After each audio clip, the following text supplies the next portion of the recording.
جہاں رات کی تاریکی میں ایک بار پھر خطرناک سازش ہماری طرف لائی گئی تھی۔ کیا کراچی کو نشانہ بنا کر دشمن نے ایک منفرد منصوبہ چلایا؟ آج ہم آپ کو وہ سب بتائیں گے، حقائق، ثبوت اور پاکستان کی شاندار دفاعی حکمت عملی۔ دشمن نے رات کے سائے میں ایک بار پھر حملے کی کوشش کی۔ ہم نے اپنی پچھلی ویڈیوز میں پیش گوئی کی ہدف کراچی ہو سکتا ہے۔ دشمن کا منصوبہ محض روایتی حملہ نہیں تھا، جدید الیکٹرانک وار فیئر کے ذریعے تھا۔ وہ طیارہ بظاہر مسافر طیارہ دکھایا گیا، مگر حقیقت میں وہ جاسوس الیکٹرانک وار فیئر پلیٹ فارم تھا۔ اس میں جدید ایوانوکس اور حساس الیکٹرانک وار فیئر کے آلات نصب تھے۔ ان کا مقصد ہمارے ایئر ڈیفنس سسٹم کو جیم کر کے اندازہ کرنا تھا۔ اگر یہ کامیاب ہوتا تو پاکستانی فضائی دفاع بے نقاب ہو سکتا تھا۔ دشمن کا خیال تھا کہ جب ایئر ڈیفنس خاموش ہوگی تو میزائل بے روک ٹوک کی جا سکیں گے، مگر پاکستان نے سبق سکھا دیا۔ ہماری دفاعی ٹیمیں چوکس اور تیار تھی۔ ہمارے الیکٹرانک وار فیئر نے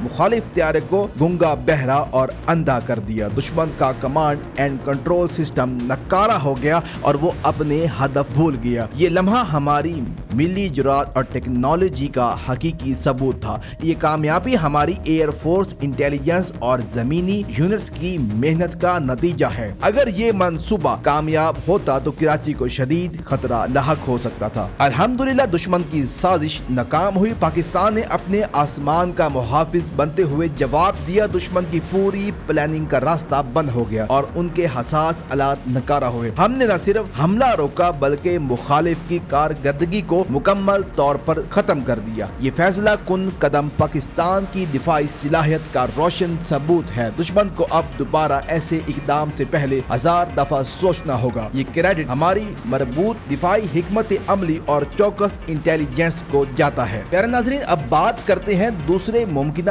حملے کی ٹائم لائن کی۔ اطلاعات کے مطابق 30 اکتوبر سے 10 نومبر تک بڑے فوجی ڈرلز کا امکان تھا۔ یہ ڈرلز نیوی، ایئر فورس اور آرمی کے مشترکہ مشقیں ہوں۔ اس دوران کسی بھی سرحدی یا اسٹریچنگ تنازع کو بہانہ بنا کر فالس فیل آپریشن ممکن ہے۔ وہ چھوٹی سی چنگاری کا بڑا تنازع بنانے کی کوشش کر سکتے ہیں۔ اگر انہوں نے ایسا کیا تو جواب ایسا ہوگا کہ وہ دوبارہ بحال ہی نہیں ہو پائیں گے۔ ہم واضح کر دیتے ہیں کہ پاکستان اپنی حفاظت ہر صورت میں کرے گا۔ ہماری فورسز، انٹیلیجنس اور عوامی حمایت ایک ساتھ کھڑی ہیں۔ عوام کو بھی چوکس رہنا ہوگا اور افواہوں پر دھیان نہیں دینا چاہیے۔ دشمن منصوبہ بندی میں نزاکتیں چھپاتا ہے، مناسب اوقات اور جگہیں منتخب کرتا ہے۔ پاکستان نے دفاع کے ساتھ ساتھ سفارتی محاذ پر بھی مضبوطی دکھائی۔ اہم انفراسٹرکچر کو مضبوط رکھنا اور شہری محتاط مگر پر امید رہیں۔ کوئی بھی مس ایڈونچر کرنے کی جرت نہ کرے تو اسی بھاری قیمت ادا کرنی پڑے گی۔ تاریخ بتاتی ہے کہ پاکستان نے ہر آزمائش میں بہادری دکھائی ہے۔ عالمی برادری کو بھی اس صورتحال کا نوٹس لینا چاہیے۔ حقائق سامنے ہیں۔ حقیقت پسندانہ اور متوازن رد عمل ہی صورتحال سنبھال سکتا ہے۔ پاکستان کا دفاعی ادارے اور صلاحیتیں کسی حالت میں مات نہیں کھائیں گی۔ ہم ہر سطح پر چوکس رہیں گے اور دشمن کو کامیابی کا موقع نہیں دیں گے۔ علاقائی حالات، بنگلہ دیش، چین اور میڈیا پروپیگنڈا، بین الاقوامی منظرنامہ بدل رہا ہے۔ خطے کے رد عمل واضح ہیں۔ بنگلہ دیش نے اپنی سمندری حدودوں کو خلاف ورزی کرنے والوں کو سخت جواب دیا۔ مقامی ماہی گیروں کی جرت اور بنگلہ دیشی کارروائی نے بھارت مداخلت کو بے نقاب کیا۔ یہ واقعات سوشل میڈیا پر وائرل ہو چکے ہیں اور بھارتی موقف کمزور کر رہے ہیں۔ چین، بنگلہ دیش اور پاکستان کے ساتھ خطی تعاون بھارت کے لیے تشویش ہے۔ مودی حکومت کے اندرونی مسائل اور انتخابی دباؤ ان کی پالیسیوں کو متاثر کر رہے ہیں، جسے بھارتی میڈیا زور و شور سے پھیلا رہا ہے، سوالات پیدا کر رہی ہیں۔ ایک متنازع دعویٰ یہ ہے کہ ڈھاکہ میں CIA اور ISI کے افسر مردہ حالت میں ملے۔ یہ دعوے زیر شہ سرخی ہیں۔ ایسی خبروں کی حقیقت جانچنا ضروری ہے۔ بہت سی باتیں محض افواہیں ثابت ہو سکتی ہیں۔ پاکستان رسمی طور پر کئی دعووں کی تردید کر رہا ہے۔ یہ سب